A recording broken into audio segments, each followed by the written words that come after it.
Hello hello.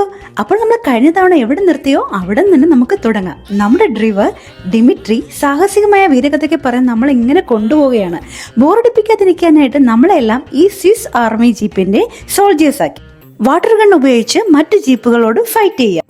അഗിയെ കണ്ടില്ലേ, എന്താ interest? Shoot ചെയ്യുക, വാട്ടർ നിറയ്ക്കുക, വീണ്ടും ഷൂട്ട് ചെയ്യുക. അങ്ങനെ കുറച്ചു നേരം പൊയ്ക്കൊണ്ടിരുന്നപ്പോൾ നമ്മളൊരു ചെറിയൊരു ഡെസ്റ്റിനേഷനിലെത്തി. നല്ല പീസ്ഫുൾ ആയിട്ടുള്ള ഒരു ഗ്രീനറി ആയിട്ടുള്ള ഒരു സ്പേസ്. ആഹാ, അവിടെ എത്തിയപ്പോഴേക്കും നമ്മളെ വെൽക്കം ചെയ്യാനായിട്ട് കുറച്ചു പേരുണ്ടായിരുന്നു. ദേ പീലി വിടർത്തി നിൽക്കുന്ന മയിലും പിന്നെ ഞാൻ എവിടെയൊക്കെ ഉണ്ട് എന്ന് കാണിച്ച് എത്തി നോക്കുന്ന ഇവനും ഒട്ടകപക്ഷിയും, പിന്നെ നല്ല പോസിറ്റിവിറ്റി ഉള്ള വളരെ വെളുത്ത ചിത്രശലഭങ്ങളും പിന്നെ ഒരു കുട്ടി കഴുതക്കുട്ടിയും കുറച്ച് മാനും കുതിരയും പിന്നെ കുറച്ച് കോഴികളൊക്കെ ഉണ്ടായിരുന്നു. പക്ഷെ വീഡിയോയിലില്ല കേട്ടോ. നല്ല റിലാക്സ് ആയിട്ടുള്ള ഒരിടം.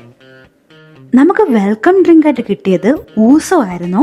നമ്മുടെ ഈ ഗ്രീസ് രാജ്യത്തിൻ്റെയും ബാൾക്കൻ പ്രദേശങ്ങളുടെയും പരമ്പരാഗതമായിട്ടുള്ള ആൽക്കഹോളിക് ഡ്രിങ്ക്. ആക്ച്വലി ഈ തക്കോളത്തിൻ്റെയൊക്കെ മണമാണ് കേട്ടോ ഇതിന്. മാത്രമല്ല മിൻറ്റ് ലിക്വറും ഉണ്ടായിരുന്നു.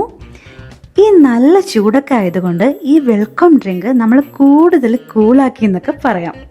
അതിനുശേഷം ഒരു പോരാട്ടമായിരുന്നു അവിടെ നടന്നത് കേട്ടോ. നമ്മുടെ മെയിൻ ഗൈഡ് ഡനീലിയ എല്ലാവരെയും ആക്റ്റീവാക്കി ഗെയിമൊക്കെ ചെയ്യിപ്പിച്ചു. ഫസ്റ്റ് ഗെയിം ആർച്ചറി ആയിരുന്നു. ഞാനിത് ആദ്യമായിട്ടാണ് ചെയ്യുന്നത്. എല്ലാവരും ലക്ഷ്യത്തിലേക്ക് അമ്പ് ചെയ്യുമ്പം ഞാൻ ചെയ്തതൊക്കെ അപ്പുറത്തെ വേലിയും ചാടി പോയിട്ടുണ്ടോ എന്നെനിക്ക് സംശയമില്ലാതില്ല. ചിലത് ശരിയാവും, ചിലത് ശരിയാവത്തില്ല. എന്തായാലും ഗെയിമൊക്കെ ഇഷ്ടമായി. പക്ഷെ ഈ ഗെയിമിന് സ്കോർ ചെയ്തത് മെന്നായിരുന്നു കേട്ടോ. പിന്നെ അടുത്ത ഗെയിം നമ്മുടെ സ്വന്തം വടംവലിയായിരുന്നു.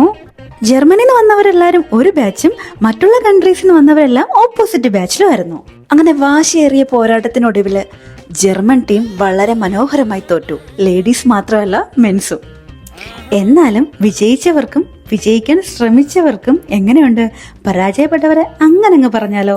കാത്തിരുന്നത് ബിയർ ആയിരുന്നു. അങ്ങനെ കുറച്ച് നല്ല നിമിഷങ്ങളൊക്കെ സ്പെൻഡ് ചെയ്തതിനു ശേഷം നമ്മൾ വാട്ടർ ഗണ്ണുമായിട്ട് വീണ്ടും യാത്ര ചെയ്തിരിക്കുകയാണ്.